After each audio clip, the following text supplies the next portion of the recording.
பாரத் காப்பீட்டு திட்டத்தின் கீழ் வழங்கப்படும் காப்பீட்டு தொகை. ஆன்சர் ஆப்ஷன் சி, 5 லட்சம் ரூபாய். ஆயுஷ்மான் பாரத் காப்பீடு திட்டம் இல்லைன்னா மத்திய அரசின் பிரதமரின் மருத்துவ காப்பீடு திட்டம் அப்படின்னு கேட்கலாம். இல்லை பார்த்தீங்கன்னா உங்களுக்கு வந்து ஆயுஷ்மான் பாரத் பிரதான் மந்திரி ஜன் ஆரோக்கிய யோஜனா இந்த மாதிரியும் உங்களுக்கு கேட்கலாம். ஸோ ஃபுல் ஃபார்மாகவும் கேட்கலாம், ஷார்ட் ஃபார்மாகவும் கேட்கலாம். இதை நோட் பண்ணிக்கோங்க.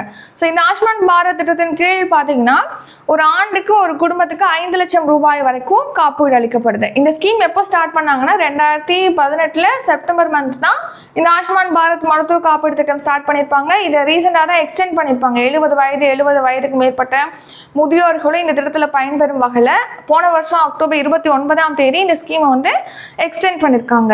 இப்போ எதுக்காக இந்த ஆயுஷ்மான் பாரத் திட்டம் பற்றி பார்க்குறோம்னா, இந்த மாதிரி ஆயுஷ்மான் பாரத் திட்டம் உள்ளிட்ட முன்னெடுப்புகள் காரணமாக இந்தியாவில் குழந்தை இறப்பு விகிதமானது குறைஞ்சிருக்கு அப்படின்னு சொல்லிட்டு இந்தியாவை ஐநா வந்து பாராட்டியிருக்காங்க. ஸோ லட்சக்கணக்கான இளம் குழந்தைகளுடைய இறப்பானது இப்போ குறைக்கப்பட்டிருக்கு, உயிர்களானது பாதுகாக்கப்பட்டிருக்குன்னு சொல்லிட்டு ஐநா தெரிவிச்சிருக்காங்க. ஸோ பாருங்க, இப்போ தடுக்கக்கூடிய குழந்தை இறப்பு, ஸோ ஒரு சில பிரச்சனைகள் குழந்தைகளுக்கு ஏற்படுதுன்னு வச்சுங்களேன். இப்போ குழந்தை பிறக்கிறதுல ஒரு சில விஷயத்தை நம்ம தடுத்துக்கிட்டோம் அப்படின்னா அந்த குழந்தை இறப்பை நம்ம குறைக்க முடியும்.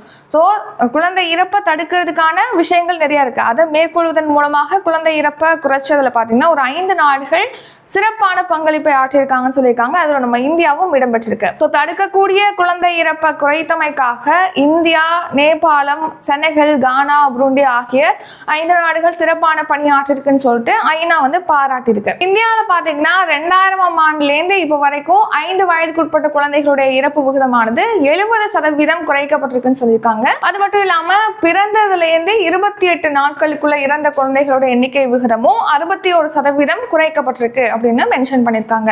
இந்த எப்படி இது குறைக்கப்பட்டது இந்த இறப்பு விகிதம் அப்படின்னு கேட்டீங்கன்னா, நம்ம இந்தியாவில் வந்து மனித வளம், அதாவது மனித வளம்னா இந்த மருத்துவத்துறையில பார்த்தீங்கன்னா மனித வளம் சொல்லும் போது எதை மென்ஷன் பண்ணுவாங்கன்னா இந்த டாக்டர், நர்ஸ், இந்த மருத்துவ பணியில ஈடுபடுறவங்க. ஸோ அந்த மனித வளமானது அதிகரிச்சிருக்கு. நெக்ஸ்ட் மருத்துவ உள்கட்டமைப்புகள், அதாவது மருத்துவமனைகளோட எண்ணிக்கை, மருத்துவ கல்லூரிகளோட எண்ணிக்கை அதிகரிச்சிருக்கு. ஸோ அந்த மருத்துவ சுகாதார உள்கட்டமைப்பு மேம்படுத்துறது, ஆயுஷ்மான் பாரத் திட்டம், நெக்ஸ்ட் கர்ப்பிணி பெண்களுக்கு இலவச பிரசவம், இந்த மாதிரியான முன்னெடுப்புகள் மூலமாக இந்த குழந்தைகளோட இறப்பு விகிதமானது இந்தியாவில் குறைக்கப்பட்டிருக்கு அப்படின்னு சொல்லி தெரிவிச்சிருக்காங்க.